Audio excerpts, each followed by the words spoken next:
तथागत बुद्ध महामानव डॉक्टर बाबासाहेब आंबेडकर यांना त्रिवार अभिवादन करतो। या ठिकाणी कार्तिक पौर्णिमेनिमित्त त्याचप्रमाणे वर्षावा समापन समारोह या अनुषंगाने 2 दिवसीय कार्यक्रमाचं आयोजन केलं गेलं। या कार्यक्रमात धम्ममंचावर उपस्थित असलेले भिक्खू, माझे मार्गदर्शक प्राध्यापक पंकज वाघमारे, उपस्थित धम्ममंचावरील सर्व ज्येष्ठ आणि श्रेष्ठ मंडळी, या धम्म मंडपात उपस्थित असलेले उपासक आणि उपासिका, धम्माचा प्राशन आपल्याला करायचं आहे आणि म्हणून या ठिकाणी आपण सर्वजण आलात असं मी गृहीत धरतो। आपण रुक्मिणीचं दर्शन घ्यायला आला नाहीत, आपण यात्रेत यायचं म्हणून आला नाहीत, दरवर्षी आपण या ठिकाणी येतो म्हणून आपण आला नाहीत, सहज आपल्याला कुठेतरी जायचं म्हणून आपण आला नाहीत, तर ज्या बाबासाहेबांनी बुद्धाचा धम्म आपल्यापर्यंत पोहोचवला त्या धम्माचं प्राशन आपल्याला करायचं आहे, त्या धम्माचं प्रवर्धन आपल्याला करायचं आहे आणि त्यासाठी या 2 दिवसीय कार्यक्रमाचं आयोजन या ठिकाणी आयोजकांनी केलं असावं असं मी गृहीत धरतो। मी कमी बोलणार नाही आहे, मी जास्त बोलणार आहे। प्राध्यापक आहे, 1 तास बोलतो आणि ते तुम्हाला ऐकावं लागेल, कारण प्राध्यापकाला तुम्ही त्याच्यासाठी बोलवता की यानं बोललं पाहिजे आणि मंचावरील लोकांनी सुद्धा ऐकावं।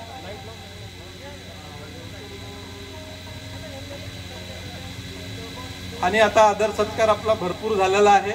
ज्यांना बसायचं असेल ते बसतील, ज्यांना खाली बसायचं असते ते बसतील आणि मंचावर लोकांनी आता शांत बसावं, कारण तुम्ही शांत बसले तर समोरचे शांत बसतात, डिस्टर्ब होत नाही। बाबासाहेबांच्या विचारांचे आम्ही वाचक आहोत आणि वाचन करून आपल्याला ते विचार आपल्यापर्यंत पोहोचावे हा प्रामाणिक उद्देश आमचा असतो। आणि म्हणूनच ज्या बाबासाहेबांनी आपल्याला हा धम्म दिला, जिजाताईंनी फार चांगलं गीत या ठिकाणी गायलं। कसा धम्म आहे, गोड आहे ना? ऐकून राहिले का कोणी माझं? धम्म गोड आहे ना? जिजाताई म्हणते त्याप्रमाणे किती वर्षापासून खाऊन राहिले हा धम्म गोड? 1956 पासून किती वर्ष झाले? 69 वर्ष। डायबिटीज झाला काय? एवढा गोड असूनही डायबिटीज झाला नाही, साखऱ्या रोग तुम्हाला झाला नाही आणि तुम्ही डायबिटीज झाला म्हणून मेलेही नाही, कोणीच नाही मेलं धम्माचं प्राशन करत असताना। एवढा गोड जर धम्म आपल्याला दिला असेल आणि बाबासाहेबांनी तो संघर्षानं, त्यागानं आणि बलिदानानं जर दिला असेल तर तो धम्म चाखण्यात, तो गोड, तो अवीट अशी गोडी चाखण्यामध्ये आपण आनंद न घेता कोणता तरी बाबा आपण आणून बसवला, कोणता तरी बुवा आपण आणून बसवला आणि ज्या धर्माला बाबासाहेबांनी नाकारलं त्या धर्माला पुन्हा जिवंत करण्याचा प्रयत्न आपल्या कृतीमधून जर होत असेल, लावले ना तुळशीचे लग्न, केली ना दिवाळी साजरी, गेल्या होत्या ना तिकडे, खाल्लं ना दहीहंडीचं दही, आणि नाटक करायसाठी इथं फक्त आपण येतो। हा धर्म आणि धम्म जो बाबासाहेबांनी बुद्ध आणि त्याच्या धम्मामध्ये लिहिला तो धर्म बाबासाहेबांनी नाकारल्या, पहिला 8 प्रतिज्ञामध्ये नाकारण्यात सांगितलं आणि नंतरच्या 17 प्रतिज्ञा 16 प्रतिज्ञा बुद्धाचा धम्म कसा गोड आहे तो तुम्ही कसा प्राशन केला पाहिजे हे सांगितलं. त्या 8चं अजूनही आपण नाकारणे पूर्णत्वास नेलेली नाही. आणि म्हणून तुळशीचे लग्न लावून आपण या ठिकाणी आलो, दिवाळी साजरी करून आपण या ठिकाणी आलो आणि अनेक बुवा आणि बाबा, मग तो इत्तू बाबा असेल, गुना बाबा असेल, आपण आपल्या देवघरात आणून बसवला. मी त्याला देवघर म्हणतो, तुम्ही पूजास्थान म्हणत असाल, पण तो पूजास्थान शब्द जेव्हा कोणता तरी बाबा तिथं येऊन बसते तो पूजास्थान तिथं राहत नाही, बुद्धाचं पूजास्थान तिथं राहत नाही. म्हणून हा धर्म, बाबासाहेब म्हणतात की धर्म हा कर्मकांड शिकवतो, धर्म ही प्रार्थना शिकवतो, धर्म हे प्रमाण शिकवतो, वेद आणि धर्मशास्त्राचं पालन करायला शिकवतो. तो धर्म नाकारला पाहिजे. आणि बुद्धानं तो सामाजिक दृष्ट्या धम्म सांगितला, बुद्धानं जो खऱ्या अर्थानं मैत्रीचा, सदाचाराचा आणि उचित व्यवहाराचा धम्म सांगितला तो स्वीकारला पाहिजे. तो जर खऱ्या अर्थानं आपण स्वीकारला असता तर प्रकाश सोनवणे दादा या ठिकाणी बोलवून गेले. कारण आपण राज्यकर्ती जमात का झालो नाही, कारण आपण अजूनही धर्मामध्ये गुंतून राहिलो. आपण या ठिकाणी सांस्कृतिक परिवर्तन का करू शकलो नाही, धम्म या ठिकाणी प्रस्थापित का करू शकलो नाही, कारण आपण अजूनही धर्मामध्ये गुंतून आहोत. आणि काही जण दोन्हीही तबल्यावर डग्गा आणि चाटी दोन्हीही वाजून राहिलेले. यातून आपल्याला बाहेर यावं लागेल, कारण ही बेईमानी आहे. ही बेईमानी कोणासोबत आहे? ही बेईमानी त्या राजरत्नच्या बाप्पासोबत आहे, हिंदू रमेश गंगाधरच्या बाप्पासोबत आहे, आपल्या बाप्पासोबत आहे.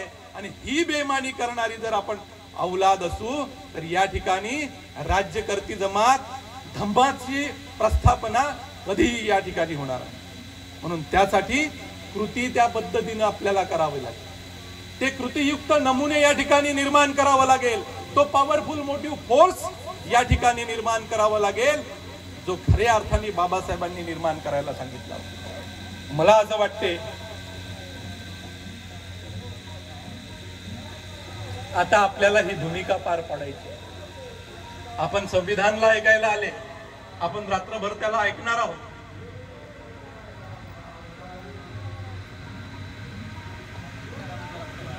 बाबासाहेबांचा संघर्ष आणि त्याग तो त्याच्या गाण्यांमधून सांगत असतो.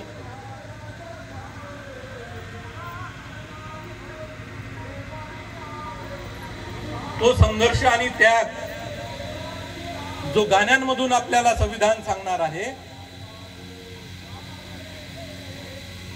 तो संघर्ष, ते बलिदान, त्या संघर्षातून निर्माण झालेला धम्म, यानंतर आपल्याला गाण्याच्या माध्यमातून संविधान प्राशन करायला सांगणार आहे. म्हणून मला असं वाटते की आपली ही मनोभूमिका तयार झाली पाहिजे की आम्ही तो धर्म आता सोडून द्यायला पाहिजे, आम्ही धम्माचे पायीक व्हायला पाहिजे. आज कोणी छाती ठोकपणे असं सांगून राहिलेलं नाही की आम्ही धम्माचे पायीक आहोत.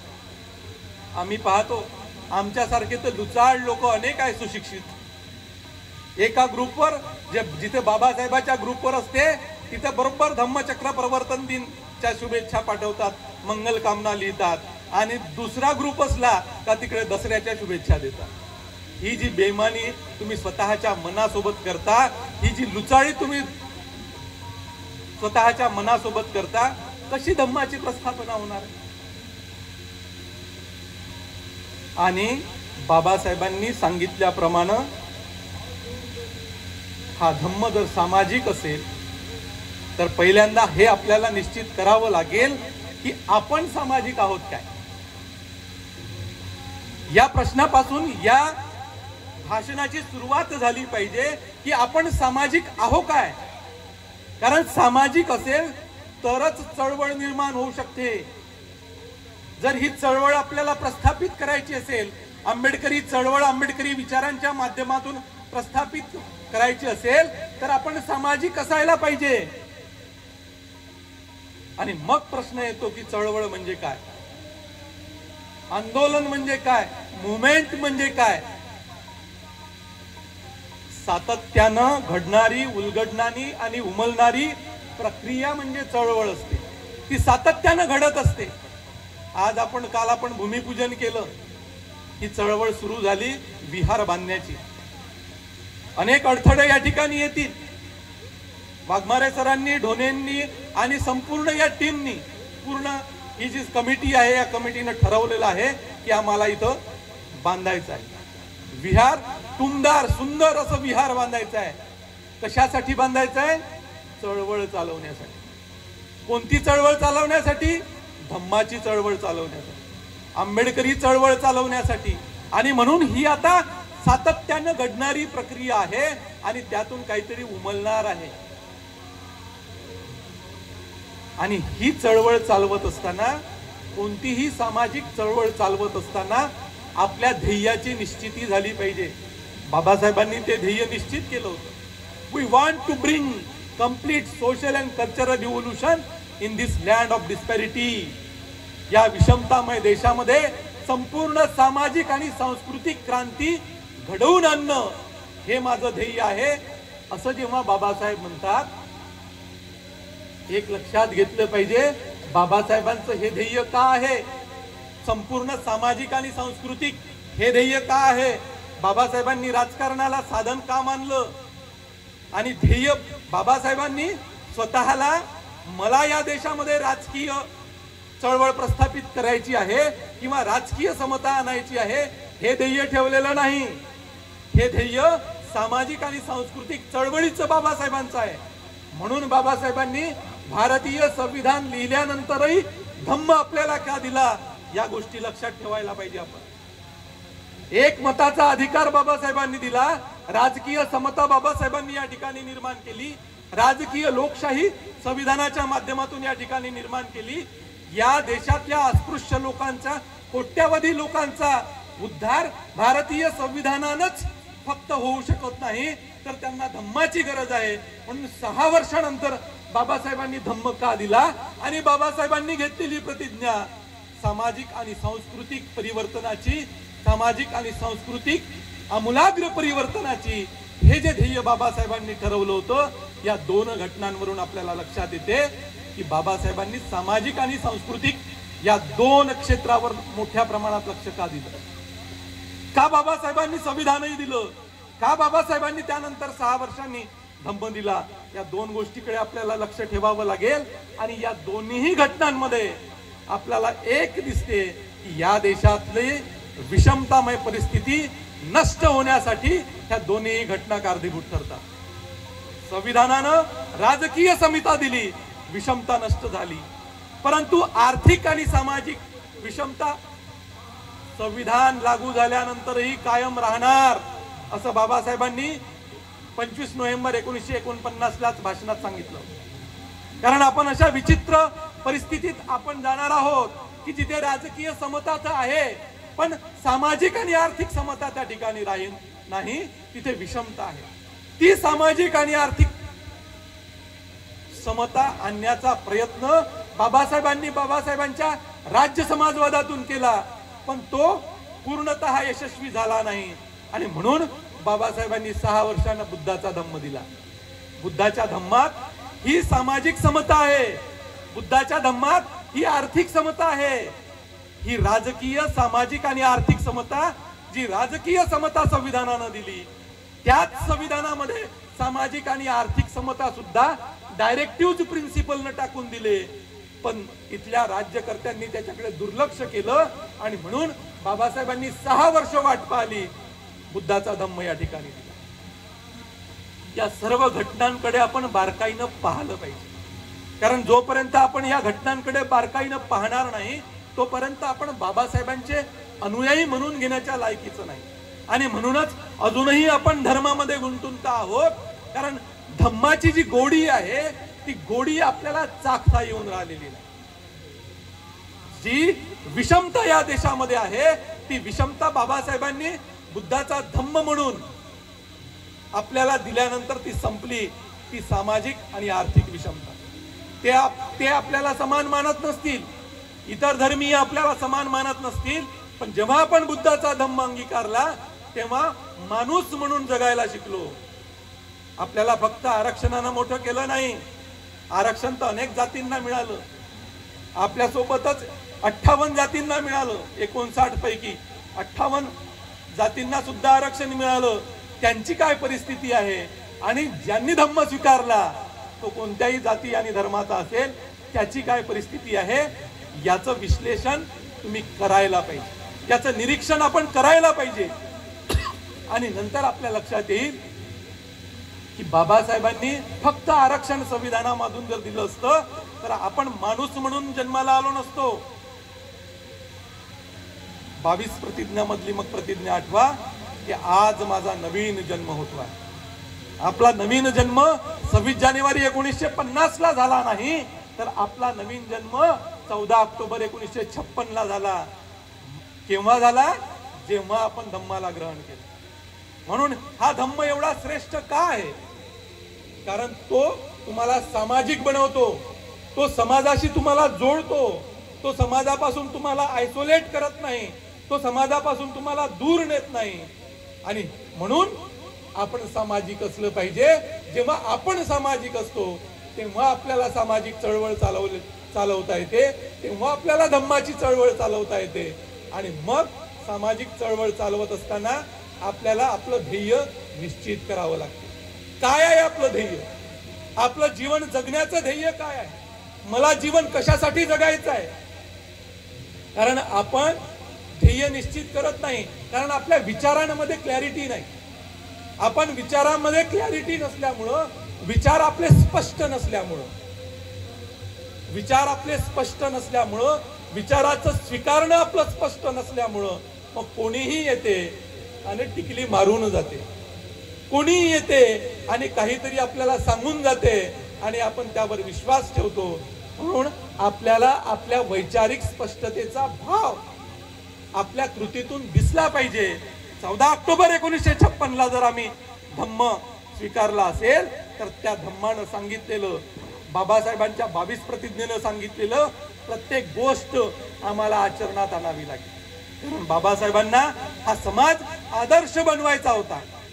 हा समाज अशा पद्धतीने निर्माण करायचा होता की या समाजाचं अनुकरण करणारे लाखो कोट्यावधी लोक या ठिकाणी निर्माण झाले पाहिजे. तो आदर्श समाज आपण बनलो काय? हा 69 वर्षाचा मूल्यमापनाचा जर विचार आपण केला तर अजूनही आपण कुठेतरी आदर्श समाज निर्माण करण्यात कमी पडलो. कारण आपल्या विचारांमध्ये क्लॅरिटी नाही, स्पष्टता नाही. 14 ऑक्टोबर 1932 ला, 14 नोव्हेंबर 1932 ला बाबासाहेबांनी ठक्कर बाप्पा नावाला एक पत्र लिहिलं होतं. What Congress and Gandhi have done to the untouchables या पुस्तकामध्ये ते पत्र पूर्णच्या पूर्ण छापल्या गेलेलं आहे. बाबासाहेब त्यामध्ये त्या ठक्कर बाप्पाला असं सांगतात की या पददलित लोकांचा उन्नती जर तुम्हाला करायची असेल, तो हरिजन संघ चालवणारा व्यक्ती, त्या ठक्कर बाप्पाला पत्र लिहिल्या जाते की तुम्हाला जर या पददलित लोकांचा उद्धार करायचा असेल, उन्नती करायचं असेल तर तुम्ही काय केलं पाहिजे? तर बाबासाहेबांनी 2 स्कूल ऑफ थॉट सांगितले, 2 विचारधारा सांगितल्या. त्या विचारधारेमध्ये बाबासाहेब असं म्हणतात की पहिली विचारधारा कोणती आहे? तर काही लोकांना असं वाटते की हा समाज असा का आहे? तो यासाठी आहे की याचं वैयक्तिक आचरण चांगलं नाही म्हणून तो दुःखी आहे.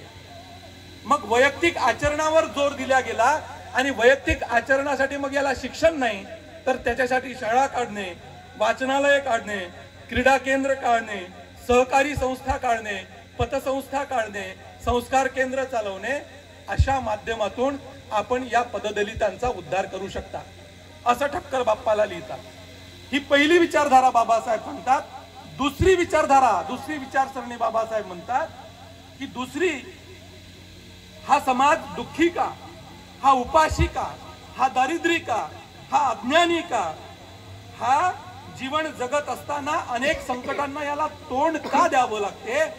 तर दुसरी विचारधारा सांगताना बाबासाहेब असं म्हणतात की हे सभोवतालचं वातावरण जे अनप्रॉपिशिएट आहे, जे हिंदू सोशल ऑर्डरनं निर्माण केलेलं आहे, हिंदू समाज व्यवस्थेनं निर्माण केलेलं आहे, या वातावरणामुळे हा दुःखी आहे.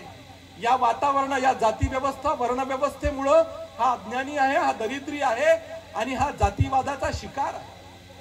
आणि म्हणून हे वातावरण नष्ट करण्यासाठी जे कृती कार्यक्रम आखल्या जातील, त्या कृती कार्यक्रमांच्या माध्यमाचे जे परिणाम होतील, ती विचारधारा महत्वाची आहे. म्हणून हे वातावरण बदलवलं पाहिजे, जे अनप्रॉपिशिएट आहे, जे प्रतिकूल आहे.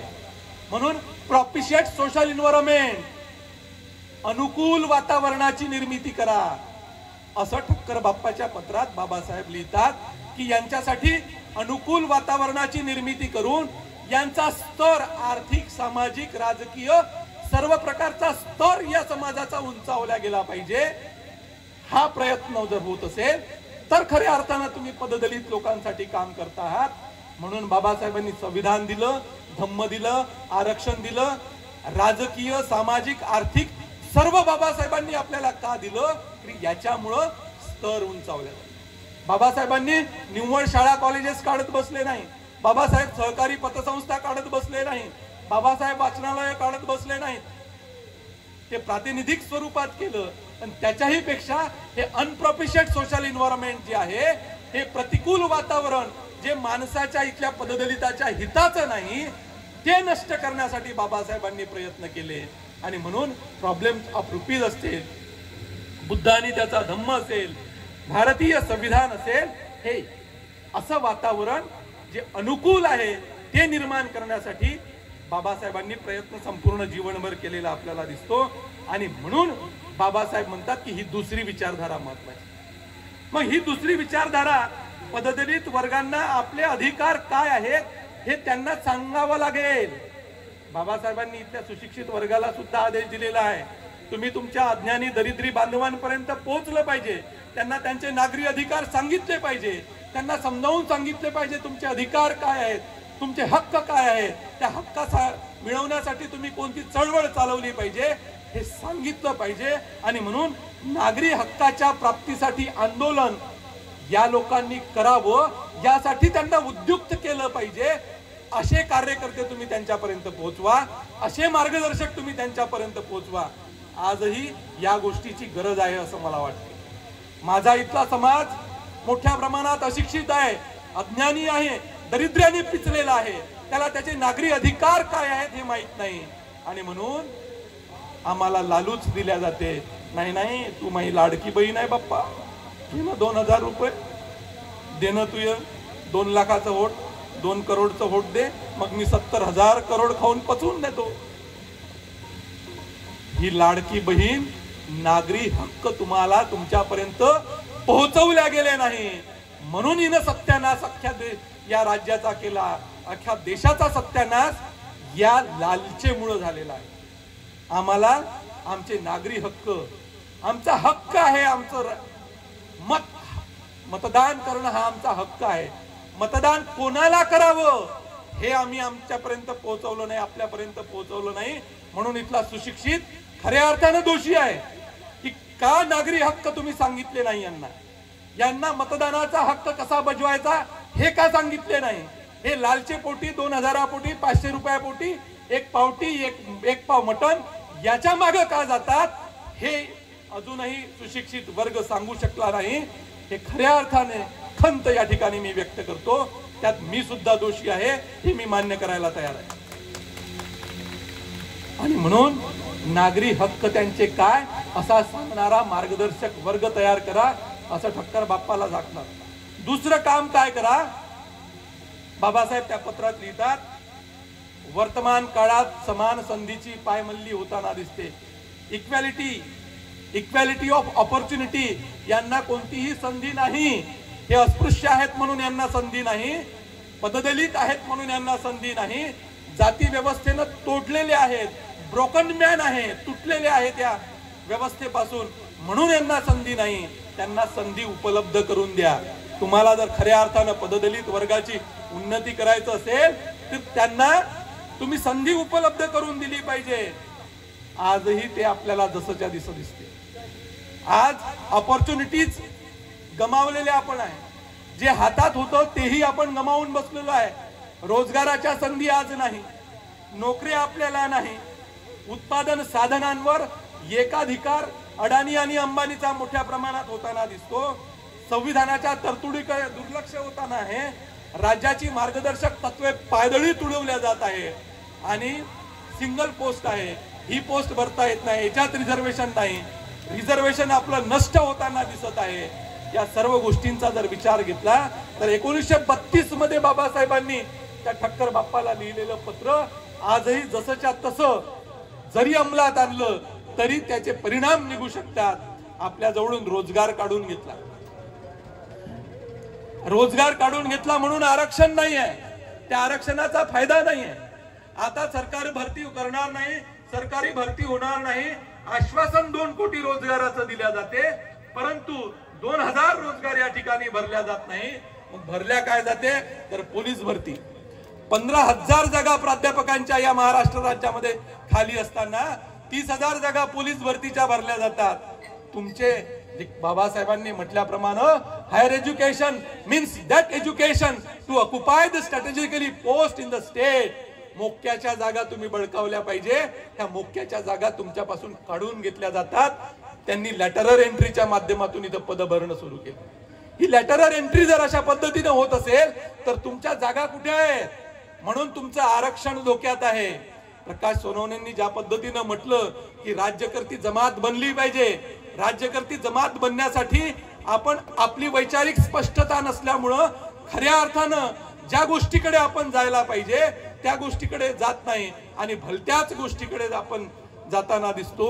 म्हणून आपल्या हातून एक एक निघून चाललं आणि निघून जाण्याचा वेग 2014 पासून वाढत असेल आणि अजूनही ते कायम राहत असेल तर याच्यासाठी आपण जबाबदार आहोत, याचा सुद्धा विचार झाला पाहिजे। तिसरी गोष्ट यामध्ये असे सांगितले जाते, त्या पत्रामध्ये बाबासाहेब सांगतात की सामाजिक अभिसरण सहसंबंध निर्माण करा, सोशल इंटरकोर्स झाला पाहिजे, परस्पर निकट येणे, कार्यक्रमांमध्ये सहभागी होणे, सामाजिक एकात्मतेसाठी आवश्यक या गोष्टी आवश्यक आहेत। भारतीय संविधानात ती सामाजिक एकात्मता सांगितली आहे। परस्पर निकट आपण आलं पाहिजे, कार्यक्रमांमध्ये सहभागी झालं पाहिजे।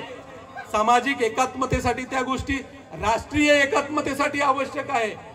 आपले 51 क नुसार संविधानाच्या आर्टिकल 51 क नुसार जे कर्तव्य आपल्याला सांगितले आहे, वैज्ञानिक दृष्टिकोन, संमिश्र संस्कृतीचं या ठिकाणी प्रस्थापना झाली पाहिजे, संमिश्र संस्कृती या ठिकाणी जोपासल्या गेली पाहिजे, हे जे सांगितलं गेलं आहे ते सुद्धा बाबासाहेब 1932 ला सांगताना आपल्याला दिसतात। आणि म्हणून हे जर तयार करायचं असेल तर agency to be employed, Babasaheb सांगतात की हे पददलित वर्गांना जर तुम्हाला हक्क मिळवून द्यायचे असेल, त्यांच्यासाठी चळवळ चालवायची असेल, त्यांची उन्नती करायची असेल तर एजन्सी टू बी एम्प्लॉईड, ती कोणती यंत्रणा असावी, ती यंत्रणा बाबासाहेब सांगतात की मग हे कोणाच्या माध्यमातून ही दुसरी विचारधारा आपल्याला इथं दाखवायची, कोणते लोक ते राहतील। बाबासाहेब म्हणतात मग ते मानधन घेऊन काम करणारे लोक राहतील काय, त्याला बाबासाहेब मर्सनरी वर्कर असं म्हणतात। मानधन घेऊन काम करणारे लोक ही विचारधारा, दुसऱ्या प्रकारची विचारधारा या ठिकाणी प्रस्थापित करू शकत नाही। मर्सनरी वर्कर, बाबासाहेबांनी हा इंग्रजी मधला शब्द त्या ठिकाणी वापरलेला आहे, त्याला आपण भाडेका टट्टू म्हणतो। मानधन घे आणि भाषण दे, मानधन घे लोकांसाठी काम कर, मानधन घे आणि इथं काही लोकांना मार्गदर्शन कर। मलाही प्राध्यापक या नात्यानं फोन येतात, अनेक माझे मित्र आहेत, फोन येते साहेब 14 एप्रिलचा कार्यक्रम आहे, 14 एप्रिलचा कार्यक्रम आहे म्हणून तुम्ही आमच्या इथं आलं पाहिजे, तुम्ही 4 पुस्तकं वाचलेले आहेत, बाबासाहेब तुम्ही आम्हाला सांगितले पाहिजे। माझ्यासारखा प्राध्यापक त्याला म्हणतो येतो तर खरी, पुस्तकही मी वाचले आहे, भाषणही मी चांगले देतो, पण मानधन किती देशील, पैसे घेतल्याशिवाय मी येत नाही, पैसे द्या तेव्हाच बाबासाहेबांचे विचार सांगतो। आणि या समाजानं हे केलेलं आहे। 25-25 हजार रुपये, 10-10, 15-15 हजार रुपये देऊन, मानधन देऊन लोकांना तुम्ही भाषणासाठी बोलावलेलं आहे आणि इथे येऊन बुद्ध आणि बाबासाहेब सांगणारे आज पहा कुठे आहेत। राजकीय दृष्टिकोनातून तुम्ही त्यांचा पहा कशा पद्धतीने ते वागत आहेत. भाड़े का टट्टू बाबा साहब का आंदोलन नहीं चला सकता. Those you can love you can सर्व. टॉल्स्टॉय म्हणतो, बाबासाहेबांनी त्याला कोट केलेला आहे. मिशनरी वर्कर बाबासाहेब त्याला म्हणतात. जो मिशन म्हणून काम करतो, जो मिशनरी वर्कर म्हणून काम करतो, जो समाजावर प्रेम करतो, तोच समाजाची सेवा करू शकतो. बाबासाहेबांनी खऱ्या अर्थाने या समाजावर प्रेम केलं. बाबासाहेबांना प्रेम केलं ना आपल्यावर, केलं का नाही? किती केलं? आपल्या स्वतःच्या लेकराला मारेपर्यंत केलं. तुमचा गंगाधर आज आहे ना जिवंत, त्याचा नाही, त्यानं त्याचा मारला. तुमची इंदू जिवंत आहे, टवटवीत चेहऱ्याची आहे. आज क्लास 1 असेल, प्राध्यापक असेल, मोठ्या पगारदार नोकरीवर असेल, त्या इंदूनं कुठेतरी बलिदान दिलं. तुमचा राजरत्न आज टवटवीत चेहऱ्यानं इथं बसला असेल, कुठेतरी नोकरीवर असेल, त्या राजरत्नानं बलिदान दिलं, त्या रमेशनं बलिदान दिलं. आणि म्हणून ते हिंदू रमेश गंगाधर राजरत्न या मातीत गाडल्या गेले, म्हणून तुमचा गंगाधर आज जिवंत आहे. हा इतिहास कधी वाचणार? हा इतिहास तुम्ही वाचला पाहिजे. तो संघर्ष, मी जर भाडे का टट्टू असेल, मानधन घेऊन काम करणारा असेल, तर माझा समाजावर प्रेम नाही. जे प्रेम बाबासाहेबांनी केलं ते प्रेम निर्माण या समाजावर करणारा वर्ग जोपर्यंत होणार नाही, तोपर्यंत त्याला नागरी अधिकार प्राप्त करणारा वर्ग सुद्धा तुम्हाला निर्माण करता येणार नाही. प्राप्त करून देणारा तो राजरत्न या समाजात निर्माण झाला पाहिजे. तो गंगाधर, ती इंदू, ती रमेश, दोन्ही गोष्टी चालून होत नाही. पांढरेही मणी घालणे काळेही मणी घालून जमत नाही. एक तर पांढरे घाला, नाही तर काळे घाला. दोन्ही घालत असाल तर ते मिक्सर मोठं बेकार आहे. त्यातून कॉकटेल तयार होते आणि मोठी नशा येते. कुठेतरी एक गोष्ट करायला आपल्याला शिकलं पाहिजे. बाबासाहेबांसारखा दागिना आपल्या जवळ आहे.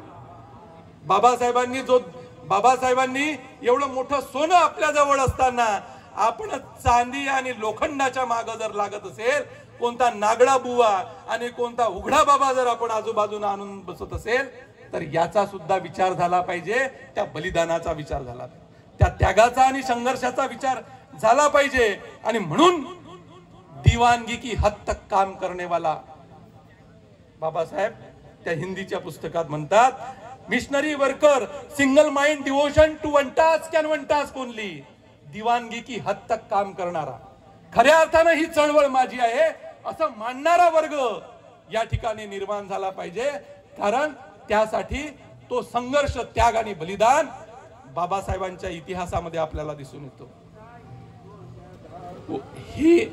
हे काम कोणी करावं ही सुद्धा जबाबदारी बाबासाहेबांनी निश्चित करून दिलेली आहे. आणि मूलतः हे काम समाजातल्या बुद्धिजीवी वर्गांनी करावं. कारण याच्याजवळ वेळ असतो. लेक्चर हा शब्द इंग्रजीत बाबासाहेबांनी वापरलेला आहे. मोकळा वेळ माझ्याजवळ आहे. 24 तासातले 5 तास मला ड्युटी करावं लागते. काही लोकांना 8 तास ड्युटी करावं लागते. माझ्याजवळ जास्त वेळ आहे आणि म्हणून मी समाजापर्यंत पोहोचतो. माझ्याजवळ वेळही आहे, माझ्याजवळ पैसाही आहे आणि माझ्याजवळ कौशल्यही आहे. आणि म्हणून मी समाजापर्यंत यासाठी पोहोचतो की माझ्या समाजावर प्रेम आहे, माझं तुमच्यावर प्रेम आहे. ही सामाजिकता निर्माण झाली पाहिजे. धम्माचं हे ध्येय आहे. आमचं ध्येय निश्चित आम्हाला करायचं असेल तर त्या ध्येयाची स्पष्टता पाहिजे. खऱ्या अर्थानं जर आमचं समाजावर प्रेम असेल, जे प्रेम बाबासाहेबांनी केलं होतं ते प्रेम जर आमच्या समाजावर असेल, तर समाजाची सेवा आमच्या हातून घडून येईल. आणि म्हणून हा वेळ, आपण म्हणतो का वेळ नाही आहे, हे करावं लागते, ते करावं लागते. सर्वांजवळ वेळ आहे. लोक फक्त बहाणे करतात. वेळ कोणाजवळ नाही असं नाही, आणि भरपूर वेळ आपल्या जवळ आहे. आचरण करण्यासाठी कोणता वेळ पाहिजे, मी काय करायला पाहिजे, काय खायला पाहिजे, काय प्यायला पाहिजे, कसं मी वागायला पाहिजे, याच्यासाठी कोणता वेळ पाहिजे, स्वतः कृती करण्यासाठी कोणता वेळ पाहिजे.